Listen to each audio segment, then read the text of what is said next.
इन्होंने बताया कि भी आगामी चुनाव जो होने वाले हैं उसमें ऐसी क्या आवश्यकता पड़ गई कि इतने बड़े मान्यता प्राप्त दो यूनियनों को कोर्ट में जाना पड़ा, प्रशासन के साथ मिलकर के हमारा चुनाव चिन्ह को रोकने का काम करने की जरूरत पड़ी।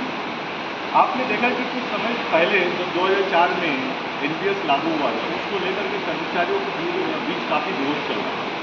वो समस्या खत्म होते होते वो हुई नहीं, लेकिन एक नई समस्या आ गई यूपीएस, जो स्टार्टिंग में बोला गया कि भैया आपको 50% पेंशन मिलेगा, ये मिलेगा, वो मिलेगा, लेकिन फाइनली उसका पूरा डिटेल तो मार्केट में नहीं आया, लेकिन कुछ इतना आया कि आपको आपके बेसिक का 18% कटेगा और उनकी तरफ से 14% ऐड करेंगे, लेकिन जब आप रिटायर होंगे तो कुछ 10,000 के आसपास या कुछ 10% आपका बेसिक का पेंशन वगैरह मिलेगा और फैमिली पेंशन कुछ 6,000 के आसपास मिलेगा। इस प्रकार का बातचीत वगैरह हुआ। वर्तमान में क्या होगा, यूपीएस को लेकर कर्मचारियों के बीच में इतनी विरोध हो गई कि भैया वो लोग बोले कि हम मान्यता प्राप्त यूनियनों को प्रचार नहीं करेंगे, हम उनको वोट नहीं देंगे, हम ऐसे किसी भी संगठन को वोट नहीं करेंगे जो कि यूपीएस के साथ आए, जो ओपीएस के साथ आएगा हम उसका साथ देंगे। इसलिए कुछ संगठन थे जो central railway track maintenance union, rail मजदूर यूनियन जो हमारा है, all India loco running staff association, Indian railway SNT मजदूर यूनियन और उसके साथ ही गार्ड लॉबी है और उसके साथ ही नर्स एसोसिएशन है, इन सब लोगों ने मिलकर के एक संगठन बनाया जिसका नाम रखा है यूपीएस एनपीएस विरोधी संगठन। ये सिर्फ और सिर्फ ओपीएस के लिए फाइट करने के लिए बनाया गया। अभी इसमें क्या हो गया कि मध्य रेलवे में टोटल 70,000 वोट है। उन 70,000 वोटों में से 18,000 वोट जो है वो ट्रैक मेंटेनेंस रखते हैं। उसके बाद एसोसिएशन है SC ST association, SC ST association जो है लगभग 25,000 वोट रखती है और उसके बाद ओबीसी एसोसिएशन जो लगभग 20,000 वोट रखती है। इसमें ऐसा हो गया कि एक नया संगठन भी आया है एमआरकेएस, मध्य रेलवे कर्मचारी संघ, और एक भारतीय मजदूर संघ बीएमएस। अभी क्या कि गवर्नमेंट ने सोचा कि क्यों ना एक अपना भी संगठन लेकर आए जिससे प्राइवेटाइजेशन करने में बहुत आसानी हो जाए। इन्होंने क्या किया, एससी एसटी और ओबीसी से लिखित में ले लिया कि आप एमआरकेएस को सपोर्ट कर रहे हो। अब आप ध्यान दीजिए कि मध्य रेलवे में जो 25% और 20% जो वोट बैंक रखता है वो एमआरकेएस की तरफ चला गया। अब बचा जो ट्रैकमेंट जो 18,000 का वोट रखता है वो आ गया आरएमयू की तरफ। अब क्या होगा, इन दोनों यूनियनों के पास वोट बैंक रहा नहीं। इन्होंने क्या सोचा कि अब आने वाले चुनाव में कहीं हम हार ना जाए, इसलिए जो हमारा चुनाव चिन्ह है ये हथौड़ा, उसको रेलवे से ही बाहर करवा दिया जाए। तो इन्होंने क्या किया, रेल प्रशासन के साथ मिल करके सबसे पहले हथौड़े को चुनाव चिन्ह से बाहर करवाया। हमने क्या किया, फिर गए हम लोग हाईकोर्ट, वहाँ से हमने अपील करी और वहाँ से फिर से हथौड़ा को वैलिड करके लाए हमने। अब हथौड़ा हो गया मान्य। अब इन्होंने क्या किया, उसी चीज़ को वापस से फिर सुप्रीम कोर्ट में लेके गए। तो किसी भी प्रकार से चाहते हैं कि हथौड़ा जो है वैलिड ना हो, क्योंकि उनको पता है कि ये वैलिड हो गया तो हम इनवैलिड हो जाएंगे, तो हम यहाँ पे आगामी सत्ता में चुनाव में आ नहीं पाएंगे। इसी चीज़ को लेकर के वो तरह तरह के हम यहाँ पे लेकर हम लोग कैंपेनिंग कर रहे हैं।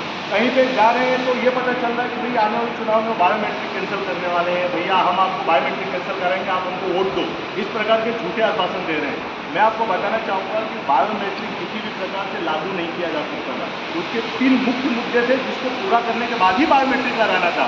पहला था कि भैया आप जब जा रहे हैं काम करने के लिए तो जिस जगह पे आप काम कर रहे हो उसके 5 किलोमीटर के दायरे में आपको रेलवे आवास उपलब्ध होना चाहिए। दूसरा था कि भैया आप 3 शिफ्ट में काम हो रहा है, तीनों ही शिफ्ट में आपको एम्बुलेंस, डॉक्टर, नर्स और मेडिसिन की फैसिलिटी होनी चाहिए थी। तीनों ही शिफ्ट में कैंटीन की फैसिलिटी होनी चाहिए थी।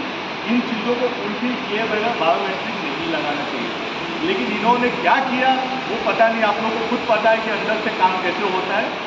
वो उस प्रकार से साइन करके और बायोमेट्रिक को लगाने का काम किया इन्होंने। दोस्तों, अभी आगामी चुनाव में बहुत से ऐसी चीज़ें हैं जो आप लोगों के बीच होने वाली है। जैसे अभी ये आकर के बोलेंगे भैया इनको वोट मत देना, इनका वोट खराब हो जाएगा।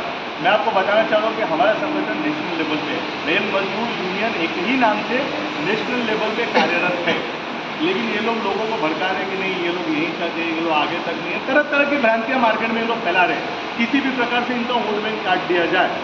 अगर आप बाहर की तरफ जाएंगे तो हथौड़ा इतना फेमस हो चुका है कि इनके ज़मीन के नीचे की धरती पूरी खाली हो चुकी है। और ये आने वाले चुनाव में मेरा रिक्वेस्ट है कि आप हथौड़ा को वोट कीजिए। अगर किसी प्रकार से हम कोर्ट से वैलिड नहीं हो पाए तो हमारा जो रेल मजदूर यूनियन का जो चुनाव चिन्ह है हल और चक्र, उस पर आप चुनाव दीजिए।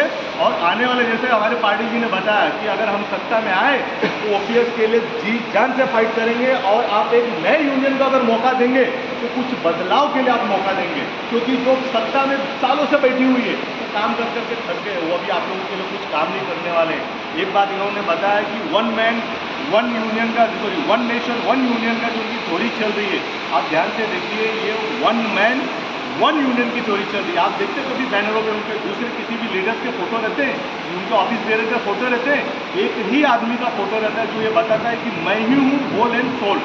तो आप चीज़ ध्यान दीजिए, जैसे इन्होंने बताया कि अगर सत्ता दिमाग में घुस जाए तो एक शासक पैदा होता है, अगर शासक पैदा हुआ तो आपको वैसे भी वो सुन नहीं रहे, भविष्य में भी वो सुनेंगे नहीं।